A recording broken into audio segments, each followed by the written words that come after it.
everyone. Hi. Good evening, rather good late afternoon actually. So, as you can see, what we are gathered here to talk about today, I'd first like to get a temp check on the atmosphere right now in terms of business and marketing. There is, of course, startups, in fact, are out right now going through this funding winter, as you may call it. So while on one hand you have VCs going lean and mean on their portfolios, the one trend that brings in respite for maybe mobile-led and app-led companies is that smartphone users globally as well as in India are going to like inch towards spending 6 hours per day on their apps, and that's kind of like a sunshine. I'm sure that you all kind of are looking forward to. Mobile advertising expenditure in India is expected to touch a whopping 300 billion rupees by 2023. So brands are using mobile as a primary medium to connect, that we know, and I'm sure that trend is just going to go up and up. And in that, you have them also trying to bring in seamless experiences for their users via mobile. So with all these forces at work, and marketing and business leaders are kind of really pushing it to bring in kind of effectiveness and bring in profitability. And I'm sure there's like this balance that you're kind of walking on. So that is kind of the context that we are here to discuss, all the different concepts that we're discussing today. So let me just begin with, first of all, each of you, if you could just introduce yourself and maybe also talk about the apps that you all visit. No talking about competitors and your own apps, but what are the apps you all spend on in a day? Thank you. Thank you so much. Hi, everyone. Very good evening. I hope everyone's alive and up for the session. I'm Ranjana Bangla, and I had revenue for Sony Live. Honestly, on OTT, it's been a very, very exciting time. There is a lot of positivity around this entire cluster of media that's really coming up. Apart from Sony Live, the one app that I really use is actually LinkedIn. I completely love how authentic it's actually, till now it's authentic, and now we have to see what happens to that, as it's got like... There's always a caveat for everything. So far it's quite authentic, and Right. I think people are really putting up meaningful content over there. I think people want to really share stories. They want to genuinely sort of talk about what their brands are doing or personal stories. So I find LinkedIn very, very engaging. It's worth everyone's time. You spoke about how much time people are going to spend on mobile. I think 4.5 hours approximately, almost close to 5 hours, we've per already device. exceeded. If any of you sort of check your phone right now and look at your screen time, it is going to say that it's about 4.5 to 5 million, so 5 hours per day. So that number is growing, and I think in that growing economy, there is space for everyone to do great stuff and innovate and do well. Yeah, that's a good note to start with. Sure. Hi guys, my name is Vakul. I'm heading growth for Licious. So one app that I'm currently using a lot is Jio Cinemas. For obvious reasons. I was awake till 2:30 yesterday night as well. But yeah, that's the app that I'm hooked on to till the FIFA World Cup gets over. Hi guys, I'm Rajan. I take care of growth marketing and retail across all their B2C lines of business. I think one app we were all forced to use, I think still few weeks back, was Arogya Setu. So no matter you want it or not, you have to enter any place, you have to use it. But I'm sure you're spending time on other apps now. I'm sure you're kind of relieved that you're spending time on other apps. I think one is LinkedIn, as Ranjana said. Yeah. And I think payment apps have also become a very big utility. Absolutely. You can't really live without payment apps. So I think those are two big ones. True. Gaurav.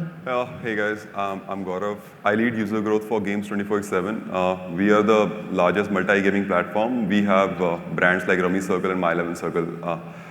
Coming to the app, other than the utility apps, I think Jio Cinema, even I'm watching a lot. And along with that, scoring apps, 365 scores a lot these days. So everyone is still kind of in their own area, I'm sure. And I'm sure you guys would want to throw that question to the audience after we are done. Which apps are you spending time on? So let's get down to the brass tacks. Ranjana, I want to start with you. We've, post-pandemic, of course, you've seen such a crazy, dramatic shift in adoption of digital and consumption of digital. You have to ensure that you're kind of speaking, there is a hyper-connected consumer out there who's crafting his or her own individual journey. There's no kind of, I'm sure people who map journeys of customers are, I don't want to be in their place today. But what are you doing to ensure, in terms of strategy, how are you crafting it to ensure that you're speaking to the customer at almost every touch point or interaction in their journey? I think, I mean, if you look at it for any marketer, I think it's a boon, and at the same time, it's a very complex situation to be in today's world because honestly, data is very complex to study. There is no single source of data in digital, unfortunately, to really tell you that where your customer is going from point A to point B, whether he is using Geo Cinemas and suddenly moving to a payment app and suddenly Yeah. moving to something else. It is a very complex job, but I think it's very important for marketers to see it as an opportunity. And I think that's exactly what everyone's trying to do in that complex world, to really try and find that perfect mix.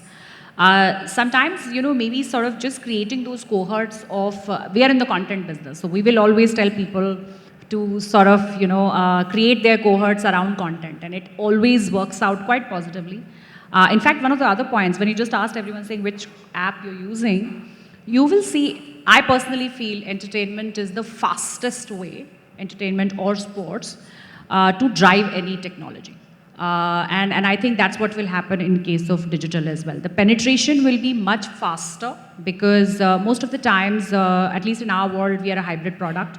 You can download us for free and watch us for free. We're not expecting anything out of our users if they wish to. Yeah. And that creates a very unique opportunity for any marketer, for example. So if you want to create cohorts of content, and those niche cohorts of contents are available today, unlike the good old television world, where it was difficult to sort of create such sharper cohorts. And I think that is the beauty of it. To say, okay, I know that I want to build affinity in this specific month or in this particular period, maybe more towards e-commerce, because my product is sort of getting picked up more from, the whole digital ecosystem.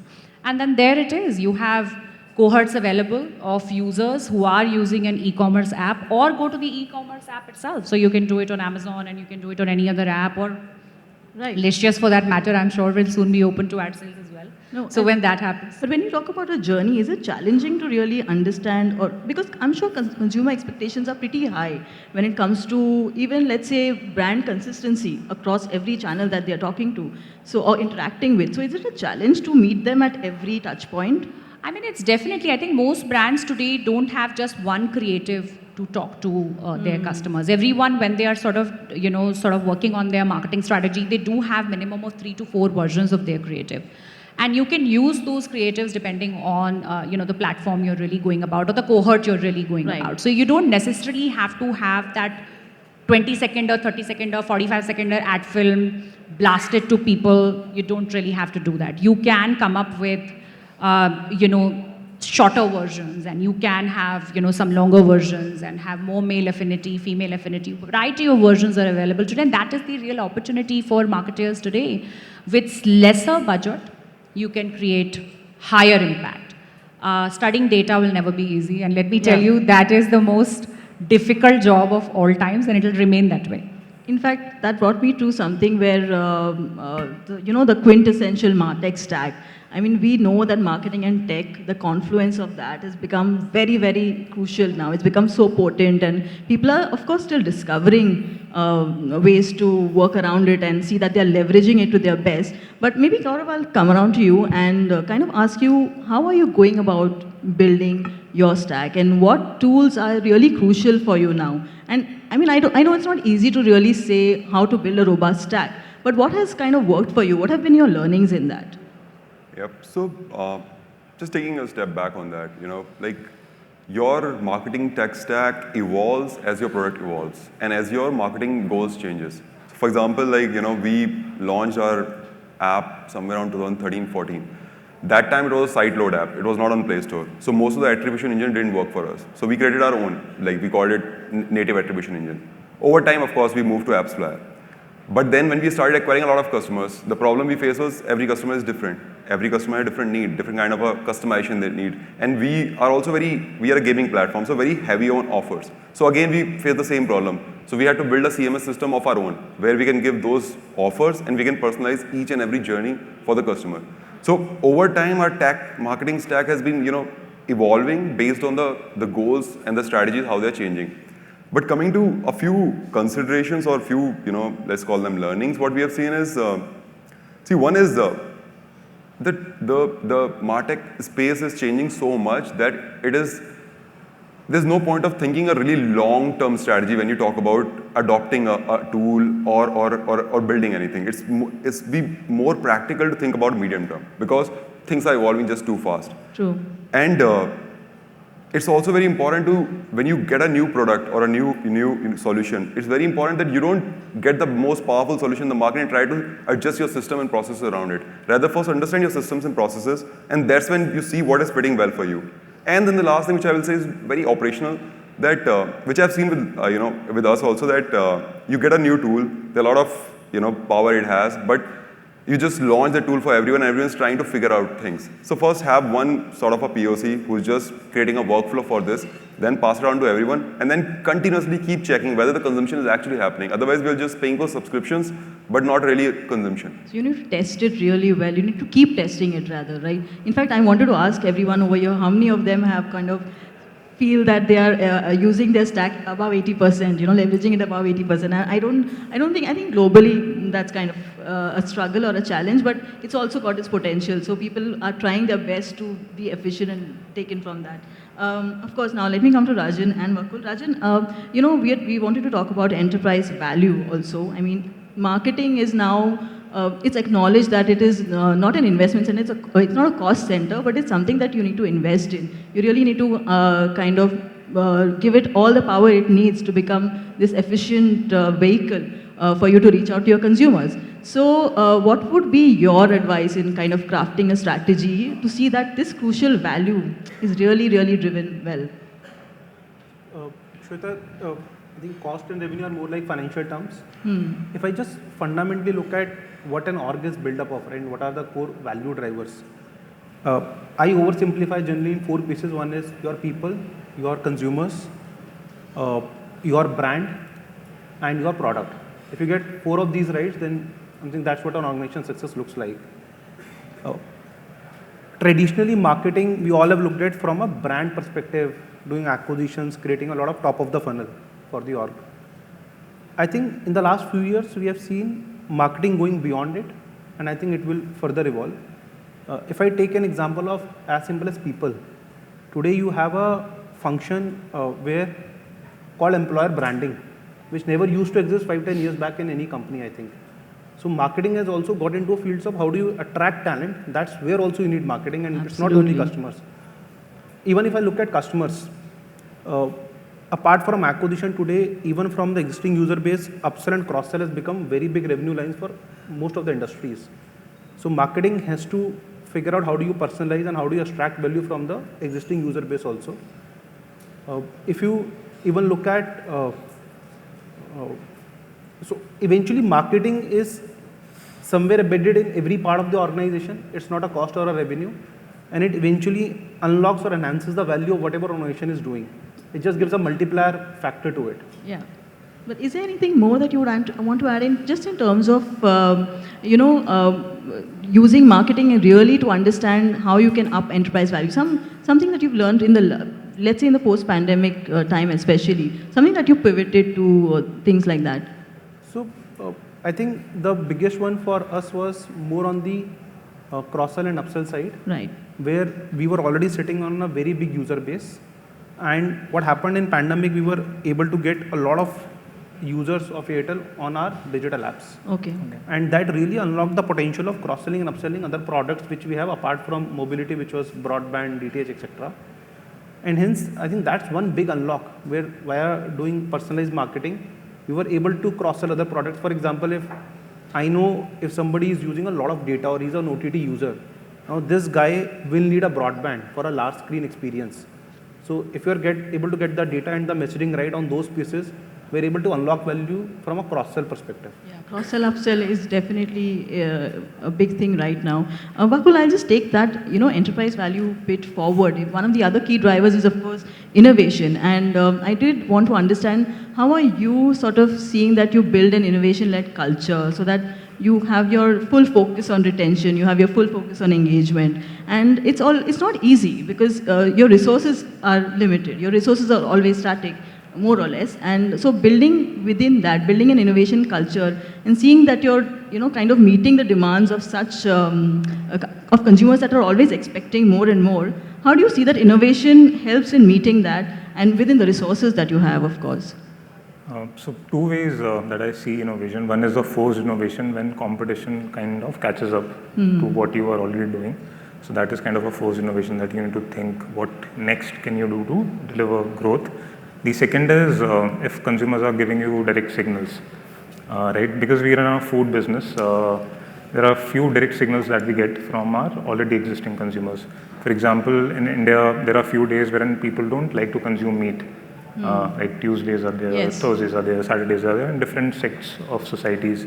And hence there was this very great insight from consumers coming that for this particular day, I do crave for meat, but I don't have anything. So that is how we kind of launched first plant-based meat, which kind of mirrors, at least the product rating are quite good, mirrors that. So that was one innovation that we did, and competition was obviously not doing that.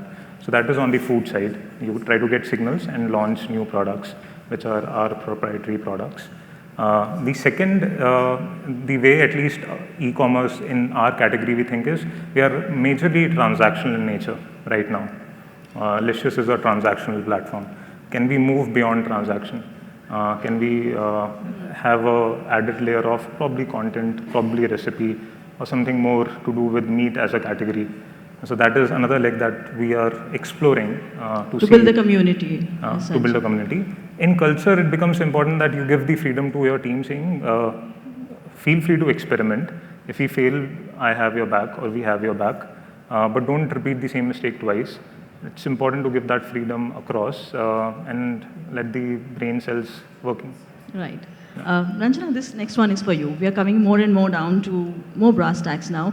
In the near future, you're going to see more and more digital natives coming into the picture and probably forming more and more of your target consumers. So, how do you kind of build a kind of an ecosystem such that you're going to now look at more revenue sources? So, how do you kind of strategize around that? You must be looking at the near future, I'm sure, and you must be looking at them as a segment. And I don't think it's even the We younger already ones. have them. Yeah, see, there you go. So I mean, and that's just going to, that number is just going to increase, right? So how do you look at tapping more avenues of revenue in this case?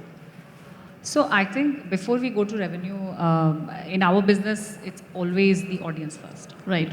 Anytime we want to build something, that's our superpower, right? To be able to, we feel, all of us as broadcast and content organizations, we will always believe that we will create content that can change the world.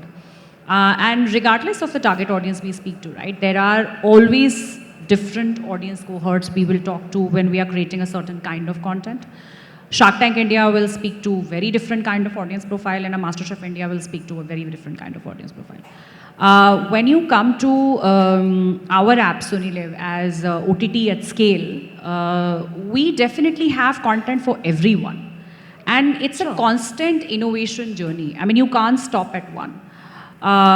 Some journeys are going to expect more courage out of you because you're trying to build something new and you know, like he rightly said, you may fail.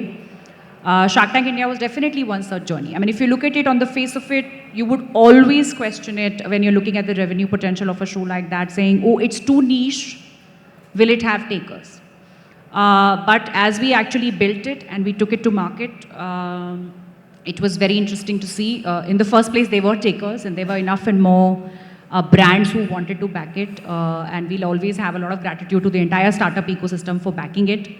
But secondly, there were enough viewers. I mean, the testimony that we have found, so when you're designing any kind of content, right, you're sort of sharply trying to target it to a certain type of audience cohort in our assumption. But then the show travels. And I think Shark Tank India has been that journey. It has taught us a lot. It has encouraged us to be more free, to take more courageous decisions, to build more at scale. We've had stories of saying, you know, a grandmother and a grandchild have enjoyed that show together on connected TV. Right. And I'm sure all of us have enough and more stories of similar nature for across content. Content does travel. And as more and more audience get added, right, to the digital domain, it will only encourage us to invest more and create more content. So I think that's going to be our journey. One thing I can say definitely is that we will take it with more courage and keep doing what we really believe in, build great stories. I think in content is definitely you need to be really courageous and kind of put it out there. But I do want to ask if any of you gentlemen have anything to add about digital natives, the whole cohort. It's not a cohort; it's a whole universe out there. And on whether you're kind of looking at revenue and you're studying them already and looking at revenue sources there. How are you like kind of building towards that? If anyone, either of you want to add to that, you can. Rajan, you want to go? Yeah, I think adding to what Ranjana said, I think every business model or every organization have a very different strategy around digital natives, and the business need also determines how in depth you have to go into that field, right? For a particular business, it may be very critical. For a business, it may not be that critical. I think for us, again coming back to that point of because we are in multiple business lines, it has become very crucial. Right. Whereas a digital native of a particular business context not only adds value to that business, in fact it also helps us to build other business which are on the adjacencies. So understanding the audience, their needs, and not solving one problem, maybe all the other problems also really helps us in generating additional revenues. Right. I just want to add to that point that Rajan just made about adding more lines. So, in a variety of businesses, it sort of, travels in a certain context when you look at different cohorts of audience, whether it's Gen Z or millennials or, mature audience. But at the same time, there is opportunity for all kind of audience. Businesses like Airtel are in multi-dimensional business to be able to create different business cohorts in that spirit. And then there are businesses like us where we are constantly trying to build revenue streams and figure out newer ways of reaching out to the audience. In fact, if there is another very classic example of that is Kaun Banega Crorepati Play Along. As a show, it has traveled, it's been around for many years. And when we launched Play Along, it is such an interesting opportunity. And a lot of Gen Z guys actually come on to that platform to play. Sure, yeah. Because you're playing with Mr. Bachchan real time and the gratification is real time. So there is always a newer way to engage with the audience with probably the same content that we've been doing over the years or maybe build new. But I think all businesses are building revenue streams in that direction. There's something that you cannot ignore. They're coming for you. Or you're coming for them, rather. And so, Gaurav and Vakul, the next one is even more brass tacks. Actually, we want to talk about metrics. So, just to see that you're going to, they're going to become more and more important as we go along. They're going to become your this thing to check on. Just in terms of how you're going to go about it, what are the key metrics that you're going to look for in the next, like say, coming couple of years? Because you're going to be focusing on efficiency. So what are the metrics that are kind of working out for you right now and you think this is going to be it? So, as a company, we have been very focused to unit economics from the day zero when we started, and that's why we became profitable in 2 years of our operation. We look at a lot of things. I'm going to touch upon two main things which we, in addition to how our CACs are, how our, let's say, initial engagement is, how our initial ARPUs are looking, and how is they translating from D3 to D7 to D14, and all those things we look at. And of course, retention is super important for us. But the two things which we focus a lot on is, one is, so we are a gaming business, so engagement is super important. Any user who comes, he'll play for a few games at the start, but that does not mean that engagement is going to translate. So and for us, a marketing dollar I'm going to spend today is not going to break even today. It's going to take maybe a year, in some cases even more. So we focus a lot on acceleration, like how is a user, in terms of engagement, moving from the D0 when he first installed my app, played X number of games, won something, moving to D7 to D14, and based on those initial ratios, we are able to understand and predict how is the acceleration going to look like till D360 or even 2 years.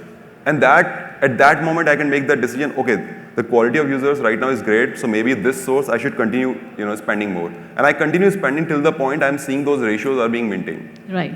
So that's one part of something which we focus really strongly on. Second is, which is we call internally marginal CPAs. So let me explain this like in an example. So let's say we are targeting a CPA of $100. It's very high, but let's just for this. Yeah, I'm trying my best to. Or rather, let's start with $10. That's more practical. Yes, please. Thank you very much. So let's say, and we are comfortable doing a CPO of $10. Now what will happen is, as a marketer, you will start spending money and you are happy when you see 7, you are happy when you see 8, you are happy when you see 10. But the problem is, when you were moving from 7 to 10, the last guy didn't come for 10, he came for 15 or maybe 20 or 30. But Right. your averages are good, so you are very happy seeing, okay, I'm meeting my KPI. Right. So that's what we call internally marginal CPA, which is I spend $100, then I spend another $100, then I spend another $100. How is my CPA moving? And the point where it starts hitting 10, that's when I cut off because I'm not going to break even on this user even in 3 years, 4 years. It's not about the average CAC, it's about how the CAC is moving. Right. So those are the two main things which, at least from a unit economics, we are very careful about. Right. Vakul, you wanted to get into that? So we are very focused on one thing which is North Star for the entire organization, which is the product rating. Okay. How the product ratings are moving. See, when I was also joining, the founder said that Licious does this and this to maintain product quality, and I said, "Care, sab bolte hain, it's okay." Right? When I actually went to the processing center, the difference is quite stark. It's genuinely quite stark. And one metric which is so dear to the entire company is whether the product rating is holding up or is it falling down. So there is fundamental belief that if you are providing good quality, which is the best, probably if not in India, in the world, then the business will fundamentally grow because it's a very vast category. Online space is very small right now in India, and there are 70% of households that consume meat. And it's the last non-branded commodity. Sugar has been branded, oil and ghee have been branded, Right. milk has been branded. Of course, There's yeah. the last unbranded category in India. So the game that we are playing is quite huge. So the core focus is always on the product quality, apart from other metrics, which is LTV to CAC, etc. Yeah, you do have those as well, right? I mean, I'm sure you do. Because, Yes. of course, the control and the power is now back in the hands of the consumer. Yes. That is true. And that's a metric everyone will be looking at, especially who are making things and putting it out into the market. Rajan, here probably you can talk about CLV and retention that you look at. Because in the last maybe 1.5 years, so much has changed. So how are you looking at that now? And how are you building to see that metrics, you get a certain kind of metrics there that you're kind of also building for the future? I think building upon to what has been already said, I think if I look at, let's say, CLV or LTV as a metric, maybe if I look back a couple of years back, we used to say, okay, this is the LTV for a particular product or a consumer, and then based on the LTV, this is the cost of acquisition I can afford as an organization. I think what we have pivoted in the last couple of years is, so let's say for ABC product, I have a $10 of cost of acquisition budget, but there are certain sets of users when I'm acquiring who will also buy another products in their lifetime, or who will give me more engagement or some other streams of revenue. And hence even for the same product, for a different kind of audience, my cost of acquisition can be very different. So it is not product based now, it is for respective consumer. And what has happened is, generally the niche audience or the high value users are buying more products from you, and hence their LTV is higher, and hence your cost of acquisition budget is higher. So it has become a growth loop for us, where I am spending more for high value users, they are giving me more revenue, and the quality of acquisition is increasing. Yeah. So I think that pivot, even only from a measurement standpoint, has actually pivoted our whole strategy, the way we used to acquire. Right. That's very interesting, and we keep hearing that a lot now. The relooking of that whole metric and how that journey is, and acquisition versus retention. Of course, this is of course my favorite questions, and I'm sure everyone has heard from a lot of panelists on personalization, hyper-personalization, and it's just not a buzzword anymore. It's kind of table stakes. But when it comes to efficiency versus not being intrusive, where do you draw the line? What are the challenges in that? And how do you ensure that you're there at the right time with the right message, of course? And consumers are expecting personalization. It's not that they don't expect it. They do want, consumer expectations do include personalized services and personalized messaging. So, but where do you draw the line, and how do you draw it? And how do you make sure you're efficient and not intrusive? We can just start from you, Ranjana. Okay. So for us in our business, we firmly believe that as much as personalization is very, very important, I think respecting the consumer privacy is equally important. Every customer wants to know that how much of my data is being exposed. So I think at every stage, if you sort of just in some form subtly notify them of what you're picking up and what you're not picking up, I think they really appreciate that. And as much as personalization is important, I think keeping their privacy intact is very important. We all want to build those critical cohorts of saying who's a high value consumer and who's not a high value consumer, but at the same time, at least we are very conscious of taking that effort of not over intruding in any space. In our business, in any case, a certain kind of novelty always plays more. We were just talking about Yes, we were. the whole algorithm Yes. versus novelty of data of content discussion, and that will be very relevant in our business. Algorithms can only tell you so much. Right. You have data, and it can no amount of data can tell you that when you sort of put out a new story, like we've just put out Fauda, and it's been Right. it's Tanav. In our version of it, and no amount of data can tell you whether the show will be successful. When we had set out to do something like a Scam 1992, there is no past data available to say that something like that can hit global top 10 Right. if you had the courage to create it. Right. So algorithms can help you to a certain extent, but at the end of the day, at least in our business, that combination of personalization versus keeping the privacy intact really works, because we are in any case looking for a combined opportunity. And both play very well. So novelty also has a huge factor in our business for sure. Right. Vakul? In our case, it's majorly data speaking whether we are crossing the line or not.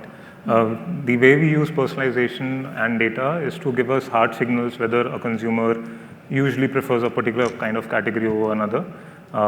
Can we throw some interesting new product launches that we have done so that he or she would be happy trying those at home? So that is the personalization like that we normally play. And the way the data signals us is whether the conversion is improving, not improving, whether the feed or the layout that we have in front of him or her, is it better for him or her? Is he ordering in less time or is she ordering in more time? So those kind of signals does help in telling us whether we are crossing the line, not crossing the line, where we are placed. In terms of notifications, is your uninstall rate higher than your install rate? Right. Is it crossing, not crossing? So those are few things that help us understand. Okay. Rajan? So Shweta, if you look at the underlying driver for privacy and personalization, it's data. True. You have some data Yeah. for the user, and how do you want to use it? Yeah. The way I see this is, it's only about how you are marketing it, how you are using a marketing layer over and above that data. For example, if you are addressing a consumer need, it becomes personalization. If you are trying to push a product, it becomes a privacy breach. Let me take an example of a location. Let's say you have a location data of a user, and that guy is traveling, and let's say he is near McDonald's. You tell him you are near McDonald's, there is a 30% off. That's a privacy breach. That's how consumer will perceive it. Okay. The same thing you portray very differently. You say, are you feeling hungry? There are 3 options. You want to explore something near you.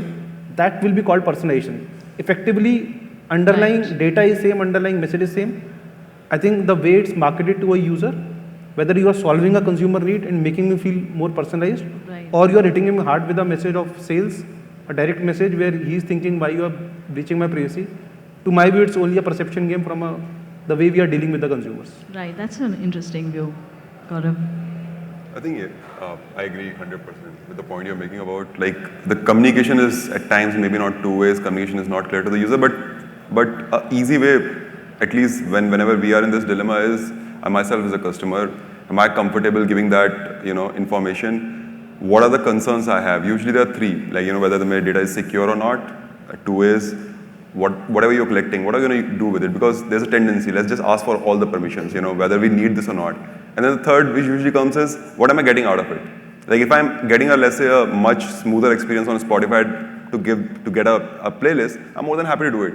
But the same question when I think about giving the permission on Facebook, then I wonder what am I getting out of it? So that's the 3 parts, we try to align for, like, are we, whatever we are taking, is it safe? We are making sure all the processes are there. 2, that whatever we are taking, we utmost need it, not like just for we'll use it tomorrow. And the third being like we have to create value for the user of whatever we are, take in terms of data. Right. So I want to just end with one last question, and we have that much time itself. What would be your one key tip or advice for creating a decently future-proof marketing strategy for 2023 or the near future? Here's just one last tip. One tip will be agile. Be agile, of course. Be nimble, don't be stuck.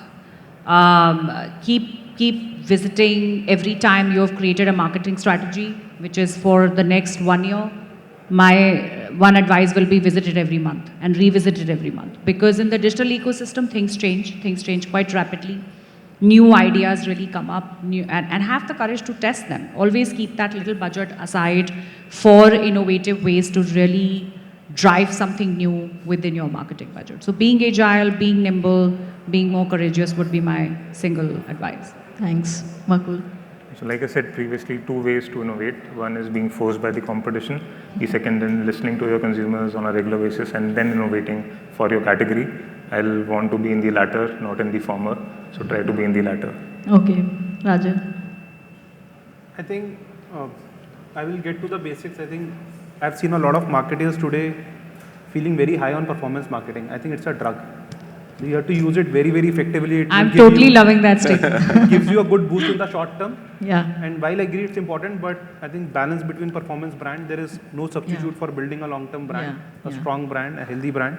Just get that balance right. I think that's very important. Getting on the steroids of performance marketing. Yes, Gaurav. I think just be humble when you're a marketer because what you're doing today will not work tomorrow. Like things are changing so rapidly, so there's nothing future-proof in marketing. And I think you touched really well. Like you have to be aware what is happening and just constantly, upskilling yourself. Right. That's a good note to end on. Humility is a good note to end on. Thank you so much for all your insights, and I'm sure the audience would have taken some notes there, and I'm hoping that we've had a fruitful discussion for you as well. Thank you all for joining. Thank you.